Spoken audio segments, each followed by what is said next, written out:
Hello, everybody. Welcome to the 15th episode of the Filip The Terran Podcast, where I interview John Swallow. He's an electrical engineer in background, but nowadays he's much, much more than that.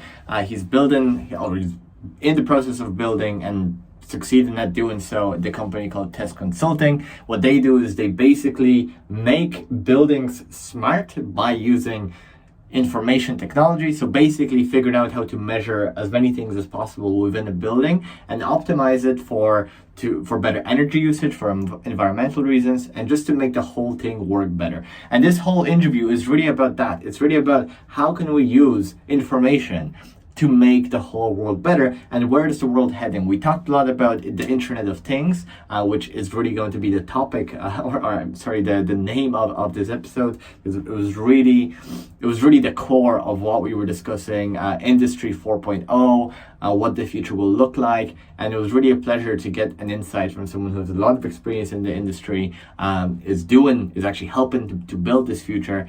And in the end, I find it to be a very, very positive vision. I know some people might disagree, but I really believe automation, Industry 4.0 is going to be great. But looking forward to your opinions. If you disagree, let me know in the comments, and I hope you enjoyed this episode. See you soon. Welcome to the pod, John. Thank you very much for coming today. It's a pleasure. I'm delighted to have you here. So to start off, like we always do, I'd love for you to tell us about yourself, what it is that you do, and why were you motivated to come and talk about it on the pod today? Yeah, okay. So I'm an electrical engineer by profession, and I've spent all of my life in that industry.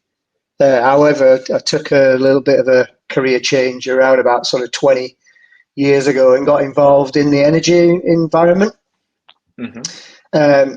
Started out by doing quite a lot of commissioning of smart buildings, installation of metering and monitoring systems, and then got involved in supplying consultants back in the day with information data around energy use and such like.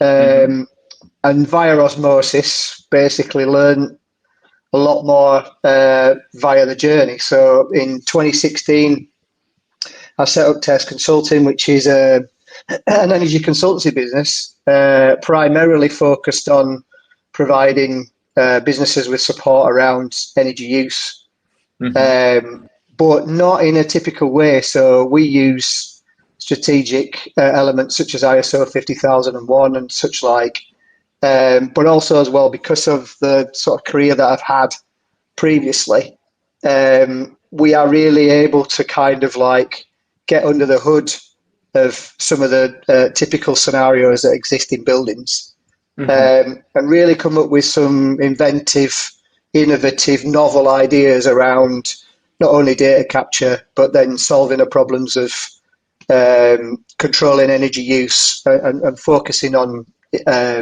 energy performance indication, really. And so I'm very interested, as your career was developing when you were first electrical engineer, what was this thing that pulled you like a magnet towards building and also energies, the sustainability behind the energy use of buildings? Like what made you fall down into that, Back end of the 90s, people are going to be figuring out how old I am from suggesting all of this, but back in the 90s, I did some land infrastructure design qualifications, and one of the modules that we did back then was something called E-Ready buildings. And E-Ready buildings were basically our first glance at what we consider now as smart buildings. And it intrigued me in terms of what that area was, and it sounded like a new and refreshing sort of space. I've always been interested in learning, and I've always been interested in potentially trying to differentiate ourselves when we provide a company or a service to a business. So I went full tilt into E-Ready buildings, and then kind of as things evolve, and they evolved very quickly, that's when it became sort of smart buildings. So the drive has always been to be in and around technologies, in and around those novel technologies and being in a position to be able to kind of like take good use of those technologies, but also as well the thirst for knowledge and differentiation, really. So I'm about to ask a question which might have a very complicated answer. But what is the difference between like an E-ready building and a normal building? Well, if you can, well, we can talk more about that later. But, go into more details. What's the main difference? The main difference will be if they're set up correctly, of course, because this is the biggest issue.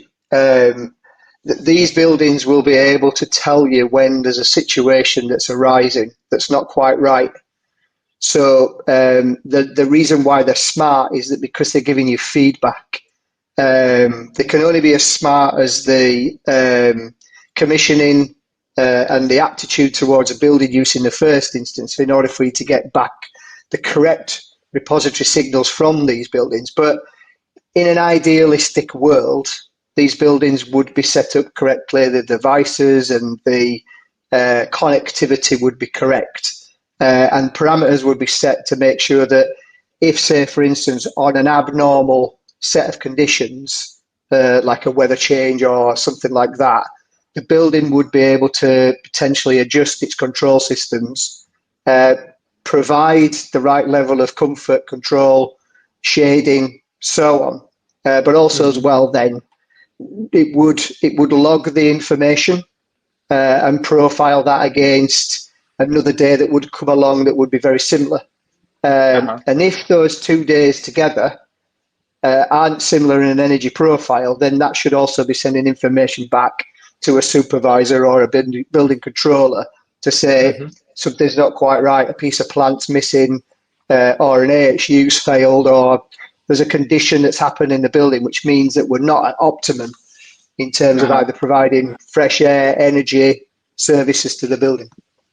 Wow. So basically, oh, sorry, go on. You had No. And the other side of a building that has none of that, it's exactly that, and it doesn't have any of those attributes. So it's a building that would be manipulated heavily by a user.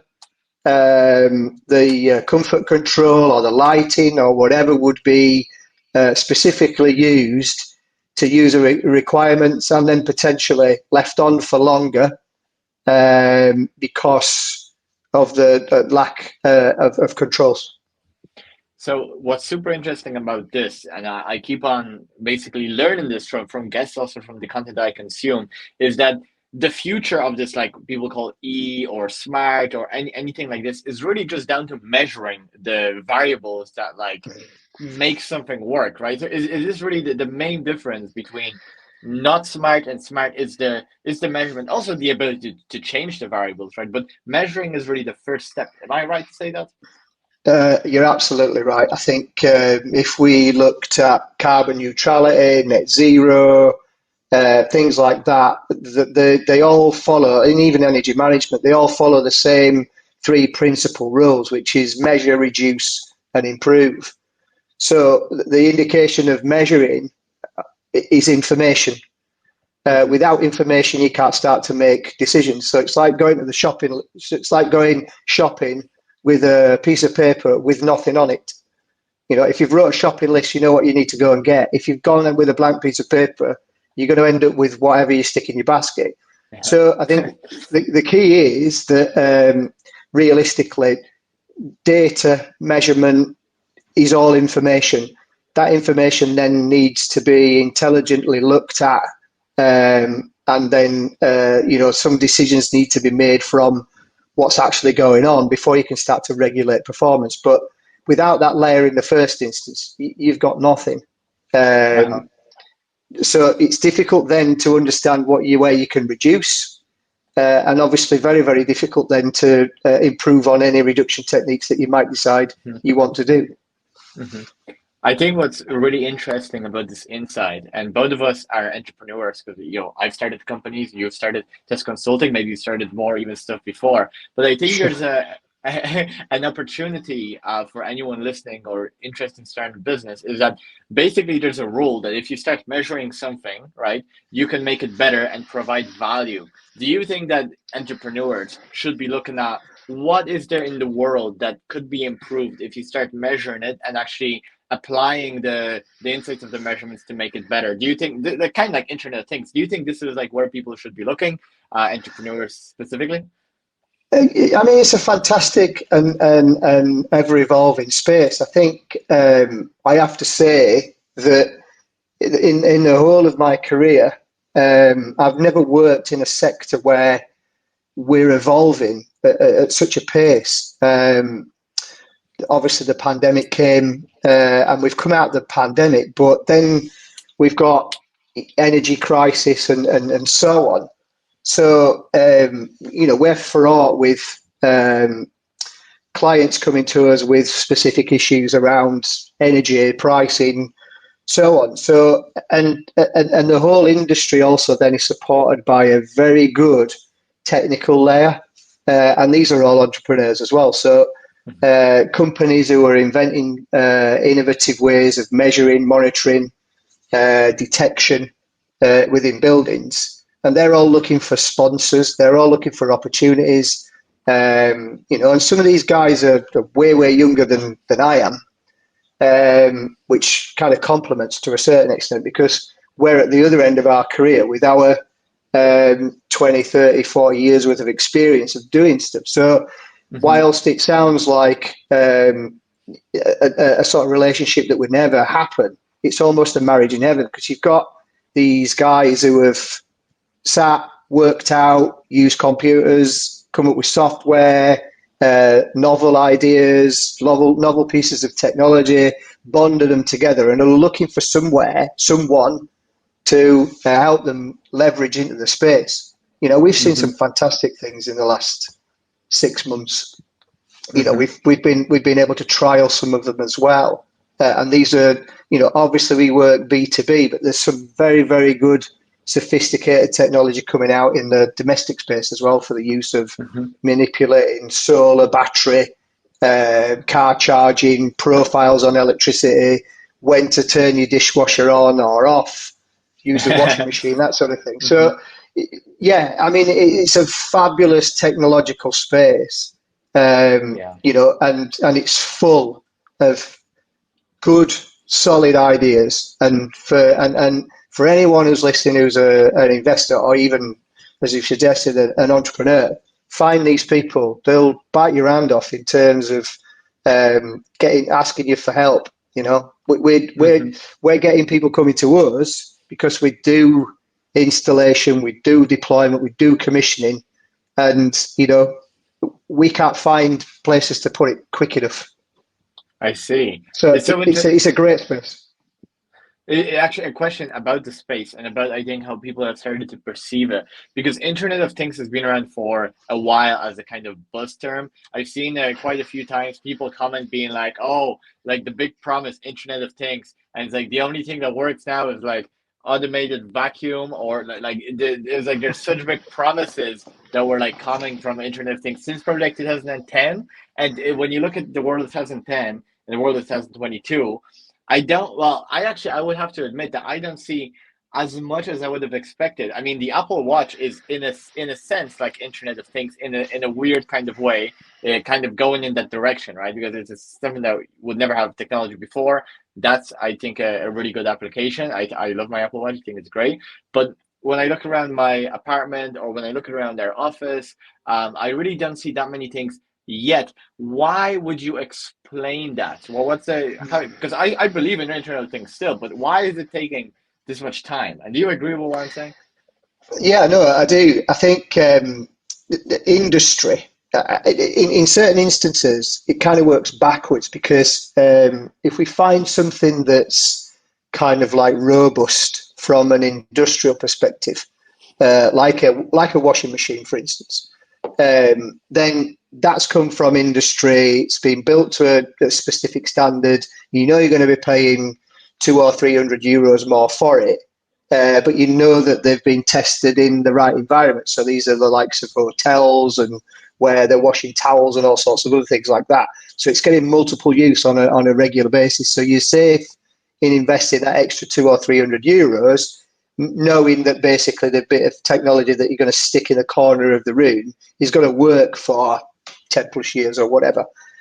In with the Internet of Things, it seems to be working backwards, and I think, and that's that because it's home control. So we're talking about smart lighting or Hue lighting from Philips and people like that. It's fantastic, and it is actually plug and go. But it's very much aimed towards sort of like the enjoyment of entertainment, so you've got the Ambilight stuff that goes behind the televisions that enhance your vision when you're using surround sound, and the lights go yellow when there's an explosion and all that sort of thing. So I think it's seen to be some of those traditional kind of elements. It's like it seemed to be as kind of like, right, well, yeah, you can have it in your house because you can shout at Alexa and do whatever else, and things start to happen, and you can sequence things. But I think there's kind of like a bit of a gap in understanding in terms of how those types of applications can be taken into the workspace. I suppose it doesn't work very well in manufacturing because it is a little bit domestic in terms of its orientation. But I do feel that office spaces could learn to kind of use it. But there are some other things that are going on in say, for instance, the office space. So the use of structured wiring for lighting systems and such like. But it all then seems to go through an industrial gateway and then back to a cloud-based logging system. So it is there, but there's different grades of it. But IoT is, as far as I'm concerned, ubiquitous now. It's everywhere. We've got bits of IoT in, as you've suggested, watches. I mean, I've got a Garmin. My Garmin tells me everything that I've programmed it to tell me. So we've got iPads or telephones or computers or whatever, and they're all able to interact fairly quickly. And I think we're just missing something in that sort of commercial space. But there are things happening in the commercial space, which is commercial grade. But it's not coming back the other way. We're not going to start wiring our houses in structured cabling. Well, we might.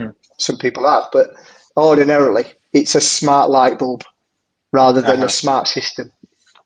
I get what you mean. So we have basically widgets, but the operating system is not like set up for it. Like we have like this widget, that widget, this widget, but we don't have I'd say that like Apple Smart Home or like Google Smart Home is like an attempt at this, right? But but it could be deeper, like you're saying. It could be on a level of like the genuine infrastructure, like the walls, like the whole thing from the foundations up could be made. Well, it could be added, like connected to the cloud, kind of. You know what I mean? Yeah. I mean, we've got Wi-Fi lighting now. So again, I think in terms of IoT, the two things that seem to be kind of carryover into industry is wireless data collection, wireless sensing, and then the things like wireless lighting, which is controlled via daylight and so on. But again, that's the placement of sensors and having the light fittings on hardwired circuits. But I think obviously when we're building new buildings or we are retrofitting, refurbishing office spaces or whatever, there's still a traditional method in terms of fitting the infrastructure. So the old infrastructure gets ripped out, the new infrastructure gets put back in. Whereas in the houses, we're always potentially wanting a solution where we can screw it to a wall without having to put a cable in it, or make a chase up the wall and then replaster it. It's all kind of like Wi-Fi-esque. And there are some peculiar security issues within the commercial sector as well. Everyone seems to think that they're going to have the lighting system or the lighting controls hacked for the benefit of what I'm not quite sure. But if you've put that on a LAN system, and that just so happens connects to a server where all your financial information is, then I can see the reason why you might potentially see that as a little bit more sort of risk averse, really. So, lots of angles, lots of things, and lots of debate that's been going on since 2010, probably before, to be honest, in terms of going from domestic over into industrial use, really. I have a couple of things on that.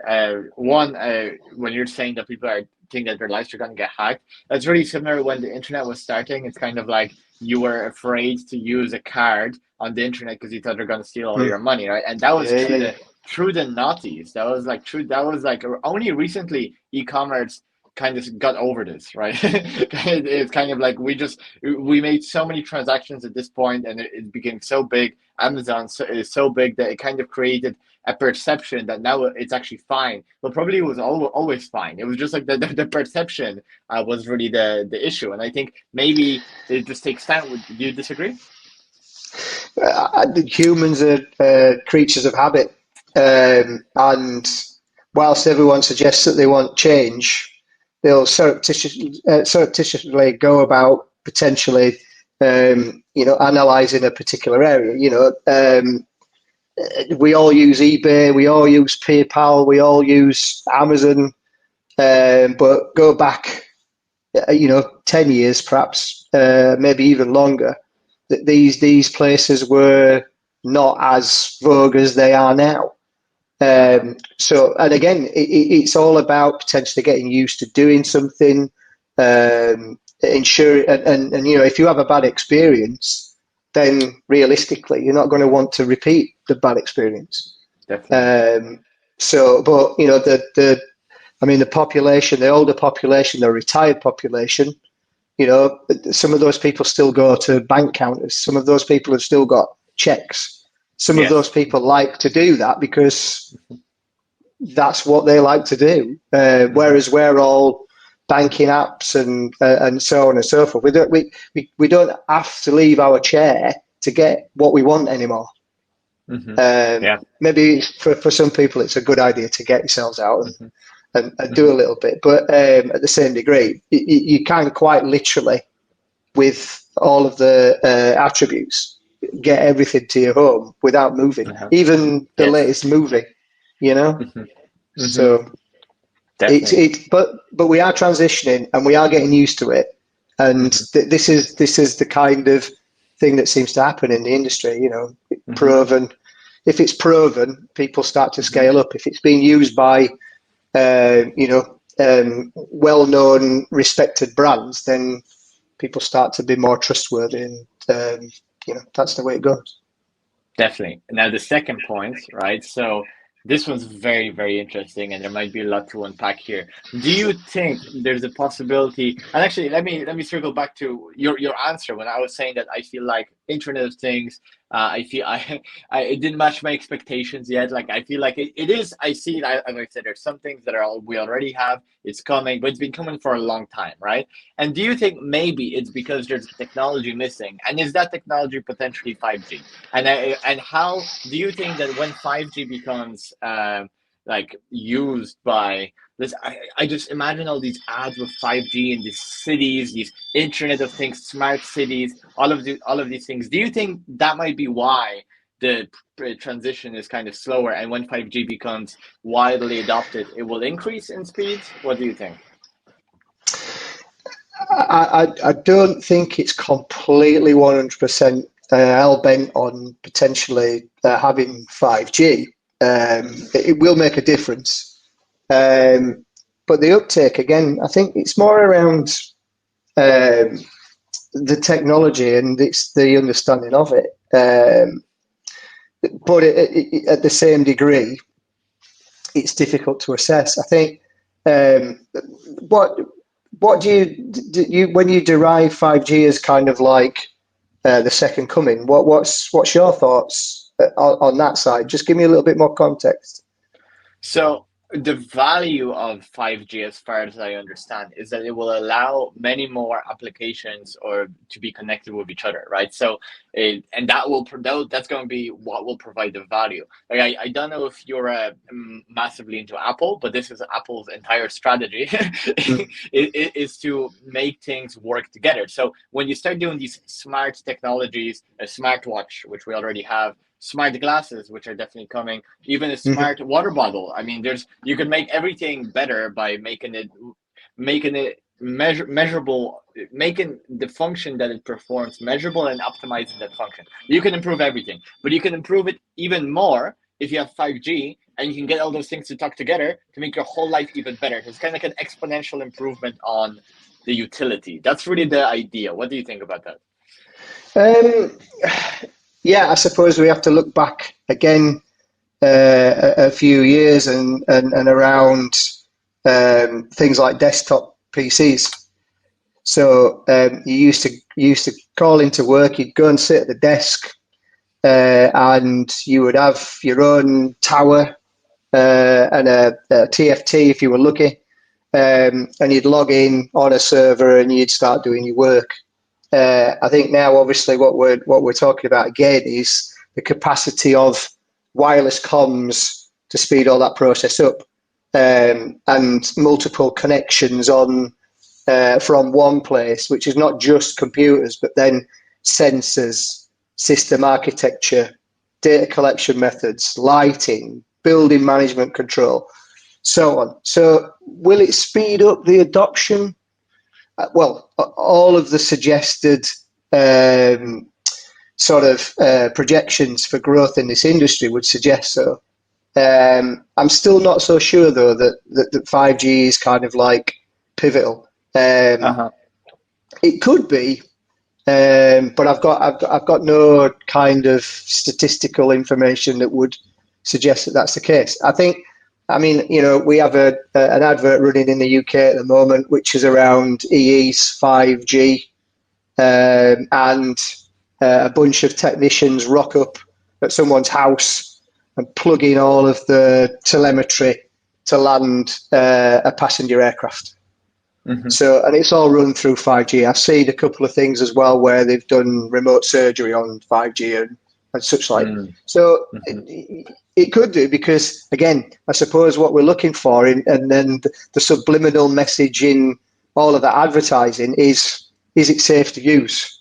Uh-huh. So if you're having surgery, life-threatening surgery, do you want it to go wrong? Of course not. If it can't be done in person because the doctor is in Switzerland and you're in Venezuela, then 5G may be the thing that effectively ends up being the solution, because without the operation, you may very well die. I think the Mm-hmm. analogy around the passenger aircraft as well is that's everyone's nightmare scenario if there's an accident. So it's like, the safety value in all of that is like, that's what they're pushing 5G on around it. So it's clever, but it might just give it the boost. So inadvertently, I might say 5G is possibly going to be the seed that sows a million yield. Uh-huh. Whereas I think that kind of infrastructure has existed for some time. I think Mm-hmm. some of the applications in terms of what we're using, specifically for building control, don't necessarily need to be nanosecond quick, Uh-huh. whereas all these other applications do. So you might be right. Cool. Very interesting. So I'm excited. And on the topic, because we're really diving deep into these various technologies. I read on your website you guys talk about Industry 4.0, right?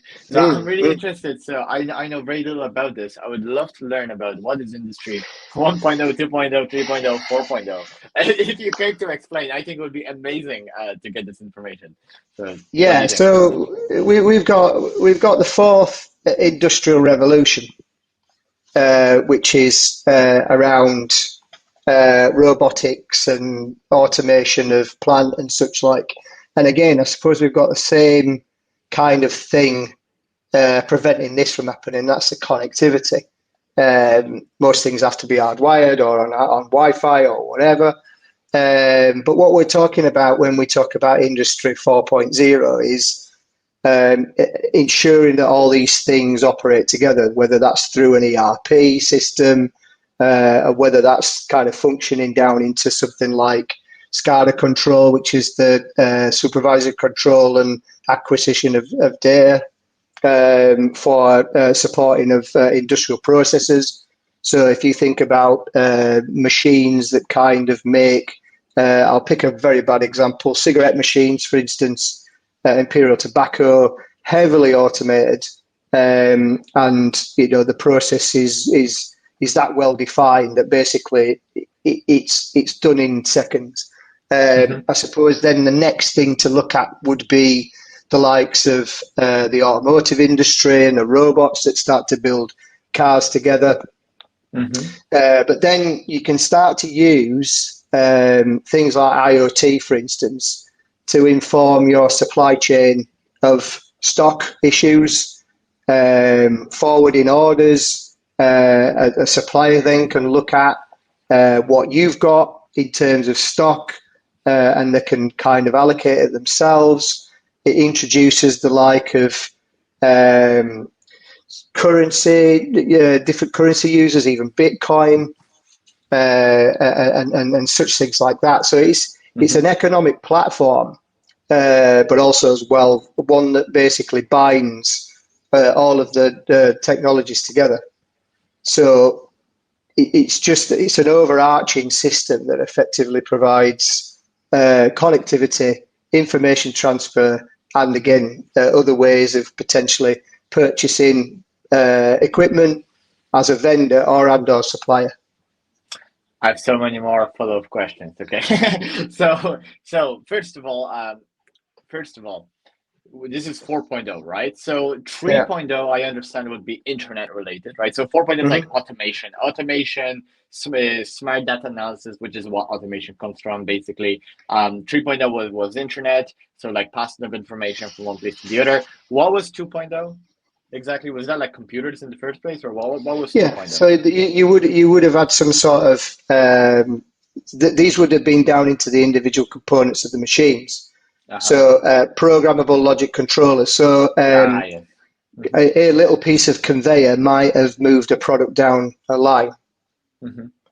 So is that like kind of analog technologies? You could say analog. Yeah, absolutely. Yeah. So 4.0 also takes into consideration the digitalization of a process as well. Yeah. And 1.0 is the OG industrial, the one that started it all, right? So original, yeah. Wow. So they're increasing in speed like crazy. And not sure if you know this, but actually before the Industrial Revolution, there was child labor. It was very common in Europe and the USA, where it doesn't exist today whatsoever. It's crazy to think how each of these revolutions improve the average human existence of anyone living in that area so drastically. And it leads me to my question. The other thing that came up was, do you think this is the revolution that will remove people from work forever? That it will no longer be necessary. I'm not saying everyone won't work. I think a lot of people will work. But do you think this is the revolution that will create, maybe in some areas of the world, where you no longer need to have a job because you need to survive? Like it's going to be optional to work. Do you see that as the future? That's a big question. No, I mean the thing is that there's a massive skill gap in this area, and whilst we're making conditions better, whilst we're making things safer to work in, the removal of people in industry, specifically in manufacturing, for instance, looks like it may be something that's about to get replaced. But I'd look at it differently. If people can, there's a whole new sector that's evolving here, which requires people to do installation work, people to do reconfiguration, people to do programming, people to be sat looking at the data, people looking at making sure that everything's running correctly. Now, when we set a client up with an energy system and we give them the tools to do what they need to do, we can check that from here, or I can check it from Spain or Italy or Germany or wherever. And what we're doing is we're ultimately making ourselves at work anytime we want to be. So, rather than being in a factory doing something, which we ordinarily might have gone and done, I'm not suggesting maybe with the advent of 5G, we can maybe commission things significantly well enough without going to site. That remains to be seen. But because there's a lot of sort of touchy-feely stuff goes on. But I think there's no need for people to panic. Robots will not take over the world, and people aren't going to be left with a choice of whether they work or not, I don't think. If they're capable of moving into the sector, then we know in our own sector that there's jobs for everyone. You just got to have the right qualifications. So I suppose what we are doing to a certain extent is we're improving the speed and the process of manufacturing facilities. We're making them safer by removing some of the people that we don't need in there. We're using autonomous vehicles to move things around, so no one's getting knocked over by a forklift truck. So health and safety's gone up. But effectively also as well, then we can remove these people, retrain, and give them better jobs, better environments, not only from the point of view of the work environment, but the application of programming, analyzing, whatever, and then effectively then ensuring that with the right level of technology, be able to work from home, do some balance between going into the office or so on and so forth. But I don't think there's going to be people aren't going to be made redundant, irrespective of the jobs. I get you, and let me tell you my opinion on this. So, I believe this is a very interesting topic. First of all, I'm positive about this whole thing. I know a lot of people are very anxious, but I'm very positive. I think this is really this is the way forward. I think that if you'll have an option in the future, right, in a world where robots do majority of the work, let's say, right, and it's going to be a world where I think it's far more likely it's going to be a world where you will get loads of stuff for very, very cheap or free because there's just so much abundance of everything. Like, because we've optimized the whole economy so well that you having to work will be like, I'm not saying for every job, and I really don't want to be generalizing, but let me give you an example. And I think Tesla is playing such a big part in this. When Tesla Autopilot becomes fully functional, that it's accessible by everybody in every country, which will eventually happen. It's going to happen much faster than people think. If it works in the US, it's going to really quickly spread all over the place because it's such a useful thing. So anybody that is like an Uber driver or is a taxi or any of those jobs where you're or even like a truck delivery driver, right?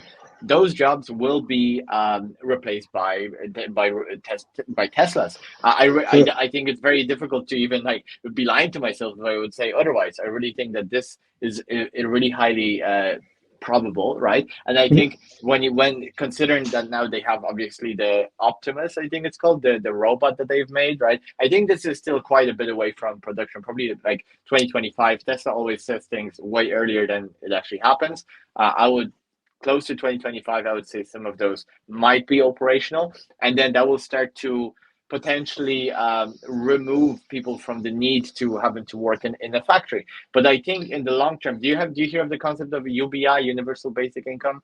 Did you ever hear of this? Because this is like tied in with this. So in my view, I think we're moving to a world where I think people in 50 years will look back on the time now and be like, oh, how horrible. They had to have a job, you know? I feel like that's how people are going to look at it. They went to the office.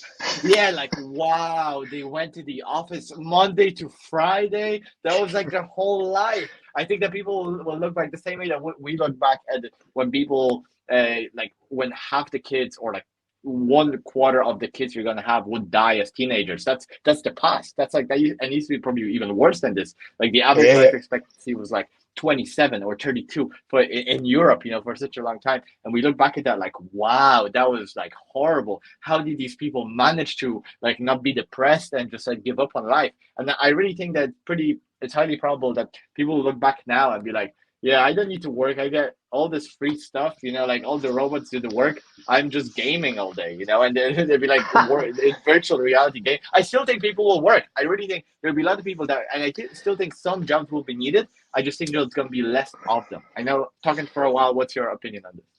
well, I mean, I mean, I'm all for free time, Yeah, me but too. but also as well, there has to be economic income. So, in order to be able to enjoy things, you have to have disposable income, and that's potentially why we go to work. I think, you're talking to someone who's grown up very traditionally. I went to college, I did, an apprenticeship. I learned about certain bits and pieces. Nothing, from being 18 years of age, I've gone to work. And all the people that taught me how to do my job had done exactly the same thing. But things progressively do get better. And I'm all for that as well. I think that's the key thing. But I don't know. I think I with my own traditional mind, you think differently to me, and that's clearly because of a difference in age, but more than anything else. Definitely. But I'd be saying, well, there's tons of advantages in being involved in a sector like this. There will be an abundance of opportunity for people to be able to get into it, and it needs a lot of work. It needs research. It needs studies. It needs deployment. It needs maintenance. What happens when these things break? They can't fix themselves. So, or can they? well, not at the moment. Well, yet, yeah. Yeah, but a physical part drops off a piece of automation. You're going to be ringing the service engineer to come with the part to ensure that goes back on. So there still will be jobs. There still will be traditional methodologies as well. So it makes me feel comfortable. For sure, and I think, frankly, you're the person building this to some extent. I mean, along with Tesla, along with all of these companies, I think Internet of Things is like one of the foundations for this, and like making everything smart is the foundation for it. I think, I am thinking ideologically, idealistically, to some extent, looking at this bright future where we figured out how things work so well that we can just get the data and optimize it so everyone's happy. And when that happens, I don't think it's going to happen tomorrow. I don't think it's going to happen in 5 years, but like a 10 to 20 year timeline, I think we're going to potentially see some of those impacts. Do you agree with that? What? I do. And I think, but again, I'll go back to the economical issue in terms of making sure that we can all pay our mortgages. And when we do have free time to sit on the beach and drink lager at a beach bar, then as long as we've got the income to be able to do it, then the adjustments have to be made. And I think that's a key thing for me. Work for me has always been about two things, maybe three. Learning being one of them, secondary earning income, and thirdly being happy because we spend a lot of time there. Yes. But I think it's interesting that humans were originally brought onto the planet to do a job, but every job that's being done by a human has improved the work conditions. Well, some might argue not as well, but we've always tried to evolve things ourselves. So the key is that we're heavily invested in that. And for me, not having a job would be something that would be missed in my life. I like going to work, and there's a traditional element to it. and there has to be fulfillment in it as well. So, I'm all for people to get the opportunity to learn what they need to learn, to know the boundaries, earn to the capacity of their own ability, but then also as well enjoy the fruits of the labour, and get the best out of life, because it has to be balanced. Yeah, I agree. So I think we're both mostly optimistic about it, which is good to hear. But again, we're just about to run out of time. We've been on this Okay. for 45 minutes. It's been a pleasure. I've learned so much, and I'm really looking forward to publishing this and let people know about the work that you do and also how it all works. I think that's like the really interesting thing is the back end of all of this, which you've explained really well. So thank you so much, John, for coming on, and we'll definitely stay in touch. Hopefully, we can do this again in some time in the future. But it's Sure. really been a pleasure, and thank you for your time today, John. Thank you, Philip. It's a big topic, and we may have left a few strands unanswered, but I'm more than happy to come back anytime you like. Awesome, John. All right, ciao. See you later. Have a great Have day. a great weekend. Bye bye.